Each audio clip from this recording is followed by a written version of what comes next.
So I asked God, is there more that He wants to say?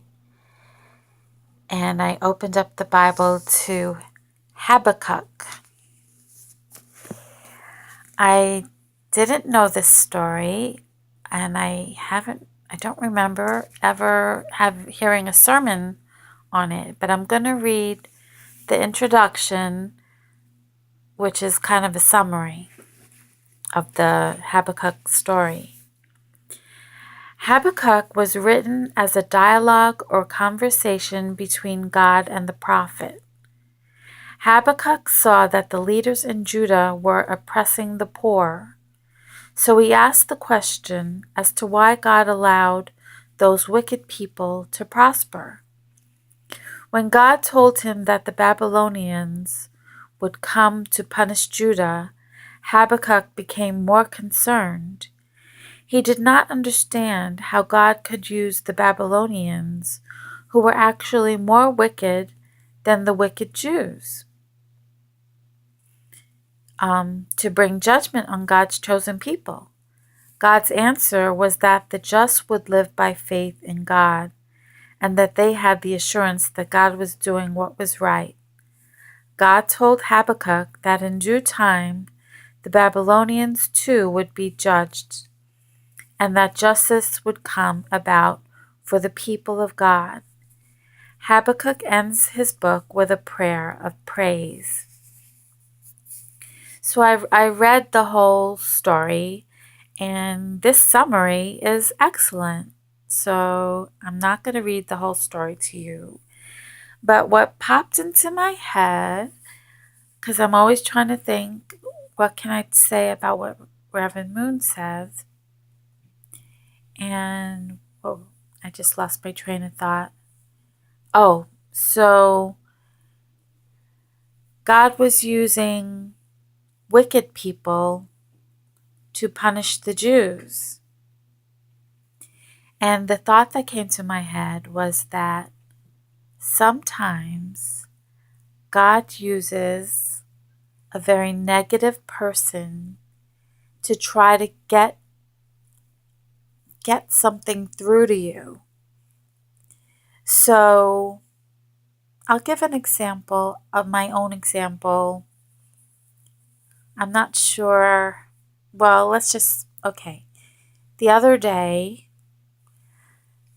my mother told me, "You're going too fast, slow down," when I was driving her and two other people.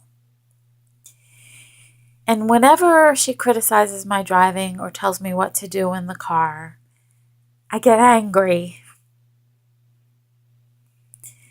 But after getting angry and praying about it, I was only going 30 miles an hour. 30 is no big deal, but the speed limit is 25. And after my mother said, "You're going too fast," I started to go 20 because I wanted to teach her a lesson and see if she liked going that slow. But 20 was okay. It wasn't that bad. So maybe God was using a critical mother that makes me angry sometimes to tell me to slow down. They recently, within the year, lowered the speed limit to 25. And they were, I'm sure, trying to prevent accidents. So perhaps God was using my mother to tell me to slow down. So that's my message to you. And Habakkuk inspired me to say that message is, even if maybe a customer or a store clerk have an attitude and tell you something critical about you, even though it's so obnoxious and makes you angry and you're like, "Oh my God," make sure you pray about it and reflect on yourself and see, was there a basis for that person to criticize me? Was there some truth to it? Do I need to work on myself? Do I need to stop doing some negative behavior? Or, as in my case with the driving, a dangerous behavior? I needed to slow down. Okay. Wow, it's really funny. I'm kind of hoping that God is, I'm feeling it. I'm feeling like God is totally with me, inspiring me to come up with what to say. So, anyway, thank you for listening. And I want to say I love you. Love you.